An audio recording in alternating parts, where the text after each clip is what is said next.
dahil ako naniniwala, hindi na po makakatakas sa responsibilidad itong si Tambaluslos dahil napakahirap pong itanggi ang testimonya under oath sa Senado na siya ay tumanggap ng 25% supol. Hindi pa po tapos ang mga pangyayari. Nakatanggap na po ako ng text galing sa isang aking kaibigan na talaga namang dilawan, nananawagan ng people power. At ako naman po, hindi ako nagkukulang na ang Pilipinas, panahon ng dapat magalit. No? At ramdam na natin ang galit ng taong bayan. Na sa presensya ng taong bayan na lumabas na sa lansangan at siyempre ang mensahe ay tama na, sobra na. Tingnan naman sa investigasyon ng Senate Blue Ribbon Committee, nailabas na po ang smoking gun. Pero narariyan naman ang pagkakataon na pasinungalingan ang naging testimonya ng mga diskaya sa kaparehong Senate Blue Ribbon Committee. At dyan po papasok ang importansya na kung sino ang papalit kay Senator Marcoleta bilang chairman ng Senate Blue Ribbon Committee. Dahil bilang chairman ng komite, po pwede niyang matulungan o di naman kaya palabnawin ang magiging depensa ni House Speaker Martin Romualdez at ni Zaldico. For instance, po pwedeng patayin ang issue. Paano? By citing yung tinatawag na interchamber courtesy. Na ibig sabihin, hindi dapat imbestigahan ng Senado ang kanilang mga kapwa mambabata sa mababang kapulungan.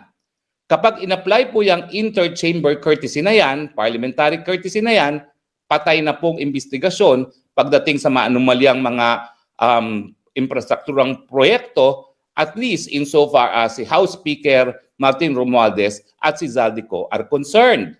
So ganyan pong kaimportante ang nangyari ngayon sa Senado. At naintindihan ko na kung bakit pinaspasan ng liderato ni Senator Escudero at saka ni Senator Marcoleta bilang chairman ng Senate Blue Ribbon Committee yung pagpapalabas ng smoking gun na nagtuturo bilang mastermind sa kakurakutan sa infrastrukturang mga proyekto ang House Speaker Martin Romualdez at Zaldico. Well, hindi pa natin alam kung sino ang magiging susunod na chairperson ng Blue Ribbon Committee. Well, pwede naman pong hindi nila tanggalin si Senator Marcoleta dahil alam naman nating lahat na kasapi ng maimpluwensyang Iglesia ni Cristo si Marcoleta. Pero ang tingin ko po, dahil wala naman pong eleksyon na mangyayari sa lalo mabilis sa panahon, hindi masyado bibigyan ng halaga ng mayorya ngayon sa Senado ang impluwensya ng Iglesia ni Cristo dahil kaka-eleksyon lamang. So chances are, 60% matatanggal si Senator Marcoleta. Now, ang inaasahan kong papalit dyan ay si Senator Ping Lacson. Pero dahil siya ay nahalal na bilang isang Senator pro tempore ng Senado, mukhang hindi siya ang uupo. Sino kaya ang uupo dyan? Well, titingnan po natin, no? Dahil ang isa pang pwede sanang umupo dyan ay yung dating chairman ng Senate Blue Ribbon Committee, si Pia Cayetano. Pero kanina nagpahiwatig na si Senator Alan Cayetano na siya ay magiging miyembro ng minorya kasama ni Senator Villanueva. No? At siyempre, ang kanilang ihahalal na minority floor leader siguro ay si dating Senate President Chis Escudero. So, mukhang hindi si Pia Cayetano ang uupo. Ang mga posible rin dyan dahil ang mga major supporters ni Tito Sen ay si Senator Loren Legarda. Pero si Senator Loren Legarda naman dati nang namuno ng Finance Committee na katumbas ng Senate Committee on Appropriations ng Kamara. So posible na ang susunod na pinaka-importanteng komite matapos ang posisyon ng mayorya ng majority floor leader na si Senator Mig Zubiri ay ibigay dun sa pang-apat na miyembro ng minorya na si Senator Legarda. At ang aking paboritong antivirus, dahil siya ay nasa kampo rin ni Tito Sen, asahan natin na mabibigyan yan ng napaka-importanting posisyon din.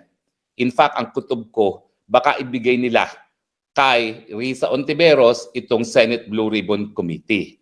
At ang mangyayari po dyan, dahil alam naman natin na magkakampi ngayon ng kaliwa, ang Bangag, ang CPP-NPA, at ang mga loyalista, yan po ay katapusan na ng investigasyon dito sa maanumalyang mga flood control projects at iba't iba pang mga infrastrukturang proyekto. Bakit? Hindi nyo ba napapansin na napakatahimik nitong si Ontivirus pagdating sa ganitong issue? Tahimik! Kasi alam ko, marami rin siyang mga insertions na yung mga insertions na yan pinanggagalingan para sa suporta niya sa kanyang mga kakampi dyan sa kanyang party list group. So, yan po ang mga pangyayari. Nakakagalit dahil narinig natin ang testimonya ni Diskaya ng pinakamataas, ang pangatlong pinakamataas na opisyalis ng Republika ng Pilipinas, ang House Speaker, ang nasa likod ng mga anomalya sa flood control at infrastructure project sa DPWH. At nakakahelo dahil matapos yung ganyang investigasyon, matapos yung ganyang revelasyon, hindi tayo nakakasigurado na magpapatuloy ang paghahanap ng katotohanan sa Senado dahil nga dito sa pagpalit ng liderato sa Senado. At doon sa mga naniniwala na kinakailangan protektahan ang VP Sara bilang susunod na mamumuno ng bayan, well, meron na naman po tayong sleepless nights. Dahil under Tito Soto, hindi po tayo nakakasiguro na patay na ang impeachment until February of 2026. Dahil sa kanyang voting record, naniniwala siya na hindi dapat ma-archive o patulugin ang kaso ng impeachment ni Inday Sara Duterte. So bagamat ang desisyon ng Korte Suprema ay nagbigay na 1 taong impeachment free kay Inday Sara Duterte, ay nako, hindi na po tayo nakakasiguro na mayroon tayong 1-year impeachment free kay Inday Sara Duterte dahil napaka-tinde ng paninindigan ni Tito Sen na hindi pa dapat patulugin ang impeachment Inday Sara Duterte maski ito pa ay nasimulan na ng 19th Congress at ngayon ay 20th Congress na. Pero, Harry Roque, ikaw nagsabi, ang mapapalitan si Speaker at ngayon ang napalitan si Senate President. Well, alam nyo kasi, wala naman kasi akong kakilala na naging kaklase sa Senado. Of course, halos lahat yung mga senador kakilala natin. Kasama natin tumakbo bilang senador sa unit team. Ang karamihan dyan. At dati pang kakilala, gaya ni Senate President Chis Escudero, high school pa lang, kakilala ko na yan. Pero wala naman sa akin kasi nagbalita na magkakaroon ng ganitong coup. Ang aking pagkakaintindi, nagkaroon ng ganitong coup dahil di umano, doon sa testimonya ng isang kontraktor na siya ay nagbigay ng 30 million na pangampanya kay Chis Escudero na sa tingin ko nga ay isang conflict of interest. At pangalawa, yung dami ng mga insertions di umano na ginawa ni Senate President, dating Senate President Chis Escudero. Hindi ko po alam kung totoo yung mga paratang pagdating sa mga insertions, pero ang katunayan yan ang lumalabas ng mga balita na ginamit yan ng bagong liderato ng Senado para maagaw nga ang liderato muli ng Senate President kay Chis Escudero. Pero ang malinaw dito, kung natanggal ang Senate President dahil yung testimonya na tumanggap siya ng pangampanya galing sa kontraktor sa kanyang probinsya at dahil sa mga insertions, bakit naman hindi matatanggal ang House Speaker na kinilala ngayon at tinuro ng mga Diskaya bilang tumanggap ng suhol? Bakit ang Senate President na na binigyan ng campaign contribution ng isang kontraktor natanggal sa posisyon dahil sa lack of trust and confidence sa kanyang mga kasama sa Senado at ang House Speaker na sinabing siyang tumatanggap ng suhol ay hindi matatanggal. So I stand by what I reported to you yesterday dahil yan naman po ay sinabi sa akin ng aking mga dating kaklase sa 17th Congress. At pangalawa, it does not make sense na kung matatanggal ang isang Senate President dahil lamang di umano sa mga insertions na ginawa niya nung nakalipas na taon na budget, bakit mananatili sa posisyon ng isang House Speaker na positively identified by a contractor, sila mismo ang nagbigay as having received 25% of the project cost nitong mga maanumalyang infrastructure projects na ito. So sa akin, kapag hindi natanggal ang Martin Romualdez bilang House Speaker, hindi po huhupa ang galit ng taong bayan. Dahil kung mga senador tinanggal ang Senate President dahil lamang doon sa paratang na siya ay nag-insert, dapat mas lalong magalit ang mga mambabata sa lower house doon sa testimonya under oath na tumanggap ng suhol ang Senate, ang kanilang House Speaker galing sa isang kontratista para nga sa mga manaumalyang proyektong ito. So ibig sabihin, hindi pa po tapos ang pagpapalit ng liderato dyan sa Kongreso dahil ako naniniwala, hindi na po makakatakas sa responsibilidad itong si Tambaluslos dahil napakahirap pong itanggi ang testimonya under oath sa Senado na siya ay tumanggap ng 25% suhol. In any case, hindi naman po itong unang-unang pagkataon na nadawit ang inyong House Speaker sa lagayan. Sa Amerika po, sa Delaware, mayroon na pong desisyon ang isang hukuman doon na tumanggap din ng suhol ang House Speaker doon nga po sa usapin ng isang casino. Nasa decision po yan ng Delaware Court sa Estados Unidos. Anyway, hindi pa po tapos ang mga pangyayari. Nakatanggap na po ako ng text galing sa isang aking kaibigan na talaga namang dilawan, nananawagan ng people power. At ako naman po, hindi ako nagkukulang na ang Pilipinas, panahon ng dapat magalit. No? At ramdam na natin ang galit ng taong bayan, except that doon lang po sila linalabas ang galit sa internet. At kapag ikaw naman ay linabas mong galit sa internet, wala namang pakialam ang mga makakapal na mukha ng mga tao sa gobyerno. Ang importante talaga, lumabas sa lansangan dahil pag lumabas sa lansangan, hindi lang nagkakaroon ng physical form yung galit ng taong bayan. Hindi lang yan nababasa, nakikita na sa presensya ng taong bayan na lumabas na sa lansangan. At siyempre ang mensahe ay tama na, sobra na.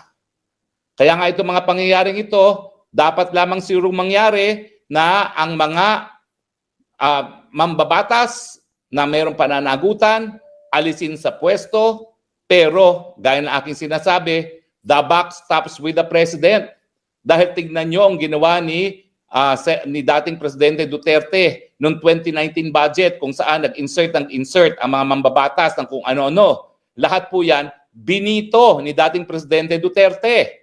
At dahil ito namang Marcos Jr. ay hindi nagbito ng mga ganyang insertions na naging na nagsimula nitong korupsyon sa mga proyektong infrastruktura, the buck stops with the President. At huwag natin kalimutan na kaya naman po nagbigay ng ganyang mga proyekto kung saan damukal na korupsyon ang nangyari sa hanay ng mga mambabatas, yan po ay pambili ng lagda para tanggalin ang Vice President Inday Sara Duterte dahil pag natanggal ang Vice President Duterte, mawawala ang pinakamalakas nilang katunggali na lalaban sa kagustuhan nila ng Marcos forever.